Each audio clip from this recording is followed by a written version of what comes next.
അതുപോലെ അബുദാബിയിൽ ഷെയ്ഖ് ഖസ്റജി ഉണ്ട്. അബുദാബിയുടെ മുൻ മതകാര്യ വകുപ്പ് മന്ത്രി, യുഎയുടെ മന്ത്രി. അദ്ദേഹം ഖസ്റജി കുടുംബമാണ്, അൻസാരികളായ സ്വഹാബി പരമ്പരയിൽപ്പെട്ട മഹാനാണ്. അദ്ദേഹത്തിന്റെ വീട്ടിൽ അവരുടെ ഫാമിലി ഭദ്രമായൊരു മുടി സൂക്ഷിച്ചു വെച്ചിട്ടുണ്ട്. അത് എല്ലാ റബീഉൽ അവ്വൽ 12-നും റമദാൻ 27-ാം രാവിന്റെ അന്നും പ്രത്യേകം പുറത്തെടുക്കാറുണ്ട് എന്ന് അവിടെയുള്ള രേഖകൾ ചൂണ്ടിക്കാണിക്കുന്നു. ഇങ്ങനെ വേൾഡിൽ അറിയപ്പെട്ട സ്ഥലങ്ങളിൽ വളരെ പാവനമായി, വളരെ ആധികാരികമായി പ്രബലമായ കുടുംബങ്ങളോ ഔദ്യോഗിക തലത്തിൽ ഗവൺമെന്റ് സംവിധാനത്തോടെയോ അത് സൂക്ഷിച്ചു വരുന്നു എന്ന യാഥാർത്ഥ്യം നമ്മൾ നിഷേധിക്കുന്നില്ല. അത് വല്ലാത്ത പുണ്യവും. നേരത്തെ ഖസ്റജിന്റെ കയ്യിലുണ്ടെന്ന് പറഞ്ഞു, കൊടുത്തപ്പോ എന്തുകൊണ്ട് ഖസ്റജിയുടെ കയ്യിലുള്ള മുടിയല്ലാതെയായി? അത് അബ്ദുള്ളയാണ് ഒന്ന് എഴുതിയത്. അതിന്റെ കാരണം ഞാൻ പറഞ്ഞു, അയാൾ ചേകനൂരിന്റെ ശിഷ്യനാണ്. പിന്നെ ഞാൻ അന്വേഷിച്ചു, നമ്മളെല്ലാവരും അന്വേഷിച്ചു, എന്തുകൊണ്ടായിരുന്നു മിസ്റ്റർ അമ്പലക്കടവ് പൈസയും ഇവരൊക്കെ ഇത്രയേറെ ഖസ്റജിയുടെ സമീപത്തുണ്ട് എന്ന് പറഞ്ഞവർ തന്നെ മാറ്റി പറഞ്ഞത്? ഒന്നുമല്ല, അപ്പോഴാണ് ദാറുൽ ഹുദയിൽ നിന്ന് പുറത്തു വരുന്ന ഈ തെളിച്ചം. അതിലതാ ഒരു കത്ത് കാണുന്നു. ആരാണ് ഈ കത്ത്? അലവിക്കുട്ടി ഹുദവി മുണ്ടമ്പറമ്പ് അബുദാബിയിൽ ജോലി ചെയ്യുന്ന ദാറുൽ ഹുദയുടെ സന്താനമായ ദാറുൽ ഹുദയിലെ ഉയർന്ന ഹുദവികളിൽ ഒരാളായ ഏത് നമ്മുടെ ചമ്മാട് ഈ ബഹാവുദ്ദീൻ നദ്വി എന്ന് പറഞ്ഞ ഒരാളുണ്ട്. അയാളാണല്ലോ ഇതിനെ കാര്യമായി ആദ്യം എതിർത്തത്. അദ്ദേഹം എതിർത്തപ്പോൾ അദ്ദേഹം എതിർത്ത പത്രമാണ് എന്റെ കയ്യിലുള്ളത്. ഇത് മാധ്യമം ദിനപത്രമാണ്. നിങ്ങൾ കണ്ടോ? 2011 ഫെബ്രുവരി 27. ഇതിൽ കാണാം, തിരുനബികേശം ആത്മീയ തട്ടിപ്പിൽ വഞ്ചിതരാവരുത്. ഡോക്ടർ ബഹാവുദ്ദീൻ ദാറുൽ ഹുദ ഇസ്ലാമിക് യൂണിവേഴ്സിറ്റിയുടെ vice chancellor doctor Bahauddeen Nadwi പറഞ്ഞിരിക്കുന്നു, മർക്കസിൽ ഒരു മുടി ഖസ്റജി കൊടുത്തിട്ടുണ്ട്, അത് സ്വീകരിക്കരുത്. കാരണം എന്താ? അത് സാമാന്യ ബുദ്ധിക്ക് നിരക്കാത്തതാണ്. അയാളെ ബുദ്ധിക്ക് നിരക്കാത്തത് കൊണ്ട് തള്ളിക്കളയണം എന്ന് കണ്ടപ്പോ നമ്മൾ അന്വേഷിച്ചപ്പോഴാണ് ഹുദവി എന്ന് പറയുന്ന ദാറുൽ ഹുദയിലെ ഉയർന്ന ഒരു ഹുദവി എഴുതിയ ലേഖനം കാണുന്നത്. അത് ഞാനൊന്ന് വായിച്ചു തരാ. എന്താണ് ഇവരുടെ അസുഖമെന്ന് നിങ്ങൾക്ക് തിരിയും കേട്ടോ. എന്താണെന്നറിയോ? ഖസ്റജിന്റെ കയ്യിൽ മുടിയുണ്ട് എന്ന് കേട്ടപ്പോ നമ്മുടെ ദാറുൽ ഹുദക്കാർ എവിടെ ചെന്നു? ഖസ്റജിന്റെ അടുത്ത് നിന്ന്. ഖസ്റജിന്റെ അടുത്ത് നിന്നു. ഇതെന്താ ഉണ്ടായത് കേട്ടോളെ? ഞാൻ വായിച്ചത്. ഹുദവി എഴുതുകയാണ്, ഓരോ വർഷവും റബീഉൽ അവ്വൽ 12-നും റമദാൻ 23-നും അബുദാബിയിലെ അൽ ബത്തീനിൽ ഷെയ്ഖ് ഖസ്റജിയുടെ വീട്ടിൽ തിരുനബിയുടേത് എന്ന പേരിൽ ഒരു കേശപ്രദർശനം സാമാന്യം ഗംഭീരമായി തന്നെ നടത്താറുണ്ട്. ഇക്കഴിഞ്ഞതിന് മുമ്പുള്ള റമദാനിലെ പരിപാടിക്ക് ഞാനും പോയിരുന്നു. ആരാറിന്? നമ്മളെ ദാറുൽ ഹുദ എന്ന് പറഞ്ഞ ഈ അമ്പലക്കടവും അതുപോലെ നദ്വി സാഹിബിന്റെയും സ്ഥാപനത്തിലെ ഉത്തരവാദിത്തപ്പെട്ട ഹുദവി പറയാണ്. അങ്ങനെ കേട്ടോളൂ. സദസ്സിൽ 5 മിനിറ്റ് നേരം അറബിയിൽ പ്രസംഗിക്കുകയും ചെയ്തു. ഖസ്റജിയുമായി പരിചയപ്പെടുകയും മുമ്പ് ഹുദയിൽ വന്ന കാര്യം ഓർമ്മപ്പെടുത്തുകയും ഒക്കെ ചെയ്തു. അപ്പൊ ഈ ഖസ്റജി നേരത്തെ ദാറുൽ ഹുദയിൽ ചെന്നിരുന്നു. ആ കാര്യമൊക്കെ പറഞ്ഞിട്ട് നമ്മളെ ദാറുൽ ഹുദക്കാരും ഹുദവികളെല്ലാരും കൂടി ചെന്നു ഖസ്റജിയുടെ സമീപത്ത്. ഇനി കേട്ടോ, എന്നിട്ട് കേട്ടോളൂ, ഒരു മുടിയെങ്കിലും എനിക്ക് തന്നുകൂടെ എന്ന് ഞാൻ ഖസ്റജിയോട് കെഞ്ചി നോക്കി. കേട്ടോളൂ, എങ്ങനെ?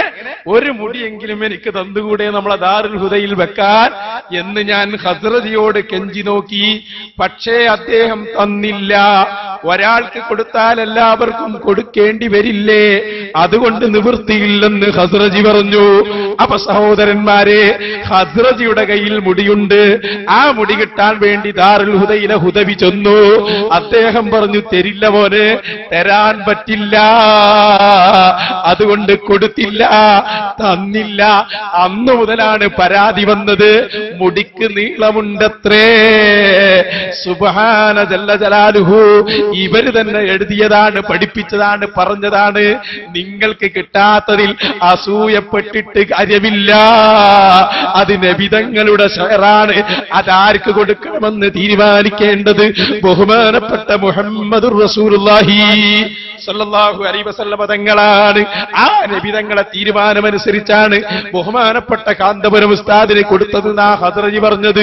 അതിൽ അസൂയപ്പെട്ടിട്ട് കാര്യമില്ല. ഞാൻ ചോദിക്കട്ടെ, നീളമുള്ള മുടിയാണെങ്കിൽ, ഒരുപാട് മുടിയുണ്ടെങ്കിൽ വിശ്വസിക്കാൻ പറ്റില്ലെങ്കിൽ നിങ്ങൾ എന്തിനാണ് ഖസ്റജിയുടെ വീട്ടിൽ ചെന്നത്? എന്തിനാണ് മുടി ചോദിച്ചത്? ആ ഖാസിമി പറഞ്ഞെന്താ കോഴിക്കോട്ടെന്ന്, ഇതൊരു അറബി പെണ്ണിന്റെ മുടിയാണ് എന്നാണ്. പോരാ, ഇത് കാന്തപുരത്തിന്റെ മുടിയെന്നാണ്.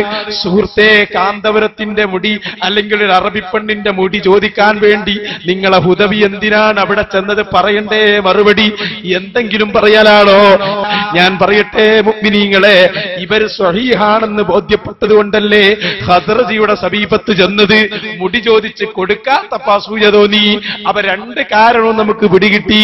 ഓ അബ്ദുള്ള എതിർക്കാനുള്ള കാരണം അയാൾ ചേകനൂരിന്റെ ശിഷ്യനാണ്.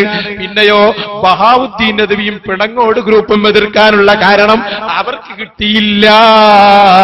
അതോടെ അസൂയ വന്നു. അസൂയക്ക് മരുന്നില്ല. അതിന് ഞങ്ങളോട് ദേഷ്യപ്പെട്ടിട്ട് കാര്യവുമില്ല. കാന്തപുരത്തിന് ഹബീബായ മുസ്തു മുഹമ്മദ് മുസ്തഫ സ്വല്ലല്ലാഹു മുടി എത്തിച്ചേരോ? എന്ത് സംഭവിച്ചു? എന്ത് സംഭവിച്ചു? പട്ടിക്കാട് ജാമിയയുടെ അറബി കോളേജിൽ വെച്ച് എന്നോട് കുട്ടികളെ കുറിച്ച് പ്രസംഗിക്കാൻ പറഞ്ഞു. കണ്ടോ, പ്രശ്നം എവിടെയാണ്? ഖസ്റജിന്റെ മുടി യാഥാർത്ഥ്യമല്ല, അത് കാന്തപുരത്തിന് എത്തിച്ചേരോ? പഠിച്ചോ? അതേ അഷ്റഫുൽ ഹൽക്കിന്റെ നിയമങ്ങൾ ഇന്ന് കേരളത്തിൽ പഠിപ്പിക്കുന്ന ആ പണ്ഡിത നേതാവാണ് കാന്തപുരം ഉസ്താദ്. ഇത് കളിയല്ല. അത് നിങ്ങൾക്ക് തിരിഞ്ഞിട്ടില്ല, ഹബീബിനത് തിരിഞ്ഞിട്ടുണ്ട്. മുഹമ്മദുർ റസൂലുള്ളാഹി. വെക്ക് ബാക്കി. മുടി എത്തിച്ചേരോ? എന്ത് സംഭവിച്ചു? പട്ടിക്കാട് ജാമിയയുടെ അറബി കോളേജിൽ വെച്ച് എന്നോട് കുട്ടികളെ കുറിച്ച് പ്രസംഗിക്കാൻ പറഞ്ഞു. ഞാൻ പറഞ്ഞു പറയാൻ പറ്റൂല, കാരണം അവിടെ ഒരു മുടിയുണ്ട്, ഞാൻ കേട്ടിട്ടുണ്ട്, പഠിക്കാതെ ഒന്നും പറയാൻ പറ്റൂലായിരുന്നു. ഞാൻ സത്യസന്ധമായ നിലപാടിൽ ഉറച്ചു നിന്നു. ഞാൻ പച്ചനോണ ഞങ്ങളിപ്പോ കേട്ടതാണ്.